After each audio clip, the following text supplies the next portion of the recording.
তারেক রহমান কেন আইন করে এবার আওয়ামী লীগকে নিষিদ্ধ করতে চাইছেন? খবরটা আপনারা সকলেই কম বেশি জানেন। বাংলাদেশি মিডিয়া তো বিস্তর আলাপ আলোচনা চলছে। তো আমি আজকে এই বিষয়টা নিয়ে আপনাদের কাছে খানিকটা আলোকপাত করতে চাই যে তারেক রহমানের সরকার এটা কেন করতে যাচ্ছে। এটা আলোচনার একটা বড় কারণ হচ্ছে যে এমন একটা সময়ে এই সিদ্ধান্ত তারা নিতে যাচ্ছে যখন রাষ্ট্রসংঘ তারা বাংলাদেশ সরকারকে চিঠি দিয়ে আওয়ামী লীগের কার্যক্রম নিষিদ্ধ করার যে সিদ্ধান্ত তার বৈধতা নিয়ে প্রশ্ন তুলেছে এবং সরকারের ব্যাখ্যা চেয়েছে। আপনারা জানেন যে এমন একটা সময়তে এই সিদ্ধান্ত হতে যাচ্ছে যখন শেখ হাসিনা তার যে বিচার হয়েছে সেই বিচারের সাজা রদ চেয়ে তিনি আন্তর্জাতিক অপরাধ ট্রাইব্যুনালে আইনজীবী নোটিশ পাঠিয়েছেন। আন্তর্জাতিক একাধিক সংগঠন, মানবাধিকার সংগঠন, human rights watch, amnesty international এবং সাম্প্রতিক অতীতে আমেরিকার দুজন সেনেটর তারা পর্যন্ত বাংলাদেশে আওয়ামী লীগের ওপর নিপীড়ন, নির্যাতন এবং তাদের কার্যক্রম নিষিদ্ধ ঘোষণা করে রাখার বিষয়টি নিয়ে সরব হয়েছেন এবং তারা বারে বারে বলছেন যে এই কার্যক্রম নিষিদ্ধ করার যে নিষেধাজ্ঞা এটা প্রত্যাহার করতে হবে। এখন দেখা যাচ্ছে যে তারেক রহমানের সরকার প্রত্যাহার তো দূরে থাক, তারা এই ব্যাপারে মোহাম্মদ ইউনূসের সরকার যে অর্ডিন্যান্স জারি করেছিল সেটা এখন বাংলাদেশ সংসদে তারা আইন আকারে পেশ করতে চলেছে এবং তাতে কিছু অতিরিক্ত বিষয় যুক্ত করতে যাচ্ছে বিএনপি সরকার। সেই অতিরিক্ত বিষয়টি হচ্ছে যে সরকারি নিষেধাজ্ঞা অগ্রাহ্য করে কেউ যদি এই ধরনের সভা সমাবেশ অর্থাৎ আওয়ামী লীগ যদি তাদের কর্মসূচি পালন করতে শুরু করে তাহলে তাদের ওপরে নানান ধরনের কঠোর সাজার ব্যবস্থা হবে, সর্বোচ্চ 10 বছর জেল, জরিমানা এই ধরনের কিছু বিধানের কথা ভাবা হয়েছে। এখন আলোচ্য বিষয় হচ্ছে যে কেন আওয়ামী লীগকে এইভাবে নিষিদ্ধ করে রাখতে চাইছে আরেকটি রাজনৈতিক দল বিএনপি। তারা কিন্তু নির্বাচনের আগে উল্টো কথাটি বলেছিল। স্বয়ং তারেক রহমান এবং দলের মহাসচিব মির্জা ফখরুল ইসলাম আলমগীর এবং অন্য নেতারাও বলেছিলেন যে তারা নীতিগতভাবে কোনো দলকে নিষিদ্ধ ঘোষণার পক্ষপাতী নন। এটা থেকে অনেকের ধারণা হয়েছিল যে বাংলাদেশের সরকার প্রতিষ্ঠার পরে বিএনপি যখন ক্ষমতায় চলে আসবে, অর্থাৎ যখন আর ইউনূস সরকারের কোনো প্রশ্ন থাকবে না, অস্তিত্ব থাকবে না, তখন বিএনপি সরকার এই নিষেধাজ্ঞা প্রত্যাহার করে নেবে। অনেকের ধারণা ছিল, অনেকে বলার চেষ্টা করেছিলেন যে তারেক রহমান যে দেশে ফিরেছেন এই জন্যে তার সঙ্গে বিভিন্ন পরাশক্তির যে আলাপ আলোচনা হয়েছে সেই আলাপ আলোচনায় এইটা একটা শর্ত ছিল যে আওয়ামী লীগের ওপর নিষেধাজ্ঞা প্রত্যাহার তিনি করে দেবেন এবং সেই সব কারণে শর্ত পূরণের আশ্বাস দেওয়াতে তিনি স্বদেশে প্রত্যাবর্তন হয়েছিল গত বছর 25 ডিসেম্বর এবং ফাইনালি নির্বাচনে জিতে তিনি নির্বাচিত প্রধানমন্ত্রী। এরকম অনেক কথা শোনা গিয়েছিল যে বিভিন্ন দেশের নাম করে যাদেরকে বাংলাদেশের রাজনীতিবিদেরা পরাশক্তি বলে অভিহিত করে থাকেন, তাতে এটাই বলা হচ্ছিল যে বিভিন্ন দেশ, বিশেষ করে আওয়ামী লীগের ঘনিষ্ঠ দেশ যারা দীর্ঘদিনের মিত্র দেশ, সেই সমস্ত মিত্র দেশের তরফে তারেক রহমানের ওপরে চাপ আছে এবং আলাপ আলোচনায় এইরকম একটা বোঝাপড়া হয়েছে। কিন্তু যে সিদ্ধান্ত হতে যাচ্ছে তাতে এটা বোঝা যাচ্ছে যেগুলো সবই ছিল বাকওয়াস। এই ধরনের কোনো বোঝাপড়া যদি হয়েও থাকে তারেক রহমান এখন সেগুলিকে কোনো পাত্তা দিচ্ছেন না। তিনি তার মতো করে আওয়ামী লীগকে নিষিদ্ধ ঘোষণা করে তাদের কার্যক্রমকে নিষিদ্ধ করে রাখতে চাইছেন।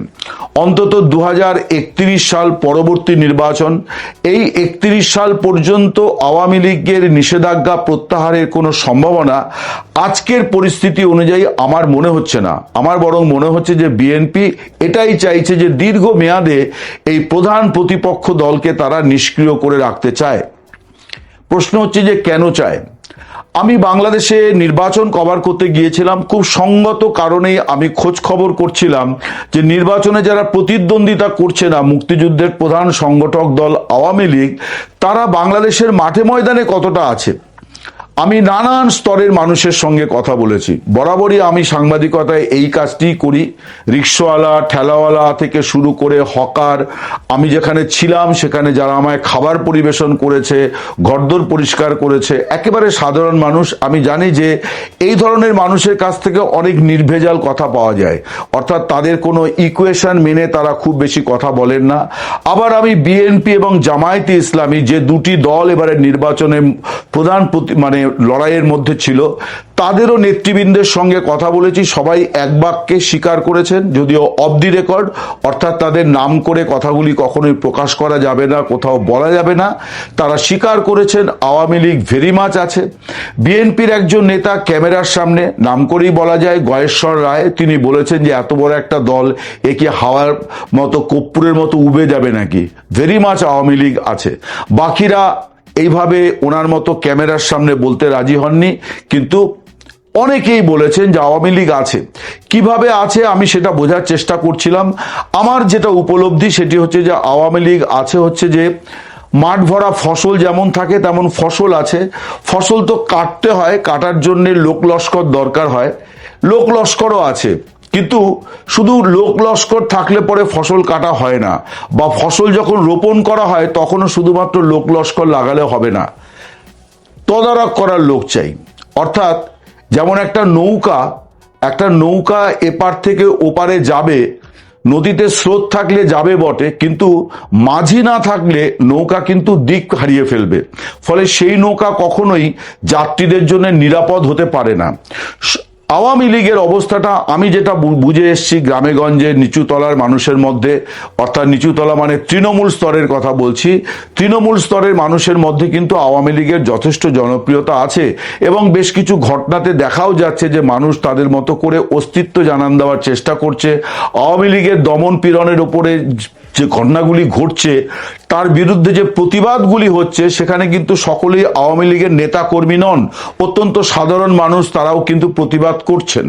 ফলে আওয়ামী লীগ একটা পোটেনশিয়াল ফোর্স হিসেবে আছে। 5 আগস্ট 2024 গণ অভ্যুত্থানের মুখে সরকার পতন, শেখ হাসিনার দেশত্যাগ, এত কিছুর পরেও, এবং এই যে অন্তর্বর্তী সরকারের 18 মাস এবং পরবর্তী 2 মাস, এই 20 মাস ধরে যে নিপীড়ন নির্যাতনের মুখে আওয়ামী লীগ আছে, তারপরেও কিন্তু তারা রাজনৈতিক দল হিসেবে যথেষ্ট ভালো মতোই আছে, এবং এটা বিএনপি খুব ভালোও জানে।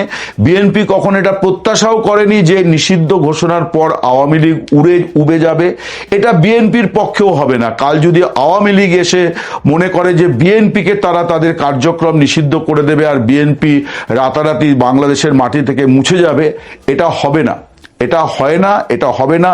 তার কারণ বাংলাদেশের রাজনীতিতে এ আর বি, আওয়ামী লীগ এবং বিএনপি, এটাই স্বতঃসিদ্ধ।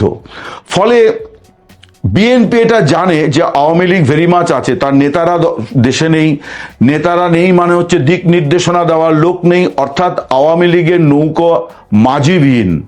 এই নৌকায় মাঝিরা কবে ফিরবেন কেউ জানে না। আমি আওয়ামী লীগের লোকজনদের সঙ্গে যা কথা বলছি, তাতে আমি কারো কাছ থেকে কোনো আশাবাদ শুনছি না।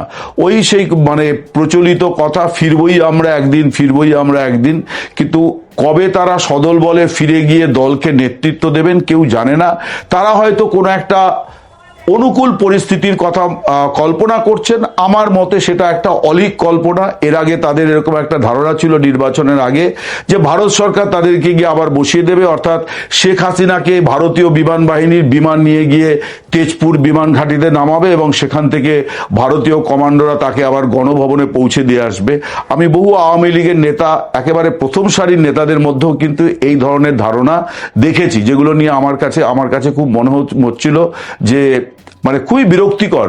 কিন্তু যাই হোক, আওয়ামী লীগ আছে এটা কিন্তু ঘটনা। তার নেতারা এখনো পর্যন্ত দলের পাশে কতটা আছেন এ নিয়ে সংশয় আছে। বিএনপি তা সত্ত্বেও আওয়ামী লীগের ব্যাপারে কিন্তু কোনো নরম মনোভাব নিচ্ছে না। যেমন ধরা যাক, শেখ হাসিনার প্রত্যর্পণ, আমার মনে হয় যে মোহাম্মদ ইউনূসের মতো তারেক রহমানও এ নিয়ে মাথা ঘামাবেন না। তার কারণ মোহাম্মদ ইউনূসও জানতেন, তারেক রহমানও জানেন, মির্জা ফখরুল ইসলাম আলমগীররা জানেন যে শেখ হাসিনা এমন একজন নেত্রী, তিনি বাংলাদেশে গিয়ে কোনো কারাগারে কারারুদ্ধ করে রাখলে পরেও তার দলের একটা পুনর্জাগরণ হবে। এবং এটা বিএনপির সদ্য প্রয়াত নেত্রী মরহুমা খালেদা জিয়া, তার সম্পর্কেও এটা সত্যি ছিল। তিনি দীর্ঘ 6-7 বছর শয্যাশায়ী ছিলেন, তার পুত্র ছিলেন লন্ডনে। তারপরেও কিন্তু বিএনপি ছিন্ন হয়নি, বিএনপি ইনট্যাক্ট ছিল। ফলে বিএনপির কাছ থেকে আওয়ামী লীগের এটা শেখারও আছে যে সংকটে কিভাবে দলকে ধরে রাখতে হয়। ফিরে আসি যে আওয়ামী লীগকে কেন নির্বাচনের আগে প্রতিশ্রুতি দেওয়া সত্ত্বেও এখন নির্বাচনের পর তাদের ওপরে নিষেধাজ্ঞা বলবৎ রাখতে আইন করতে যাচ্ছে বিএনপি সরকার। নির্বাচনের সময় কিন্তু আমি দেখেছি অনেক জায়গাতে আওয়ামী লীগের নেতাদের কাছে বিএনপি নেতারা অনুরোধ উপরোধ করেছেন যে জামাতকে ঠেকাতে গেলে পরে নির্বাচনে তাদের পাশে থাকার আর্জি তারা জানিয়েছেন। শেখ হাসিনা গত 26শে মার্চ একটি ভার্চুয়াল সভায় খোলাখুলি এই কথা জানিয়েও দিয়েছেন যে বহু জায়গায় বিএনপি নেতৃত্ব আওয়ামী লীগের স্থানীয় নেতৃত্বের সাহায্য চেয়েছে এবং আওয়ামী লীগ সিদ্ধান্ত নিয়ে সেই সমস্ত এলাকায় বিএনপি প্রার্থীকে জিতিয়েছে জামায়াতে ইসলামীকে আটকানোর জন্য। কিন্তু বিএনপি নির্বাচনের পর মনে করছে যে জামাত টামাত কিছু নয়, তার আসল প্রতিপক্ষ হচ্ছে আওয়ামী লীগ। এটাই কিন্তু বাস্তব, যে কথা আমি বলছিলাম যে বাংলাদেশ মানে হচ্ছে এ আর বি, আওয়ামী লীগ আর বিএনপি, এই দুটি দল।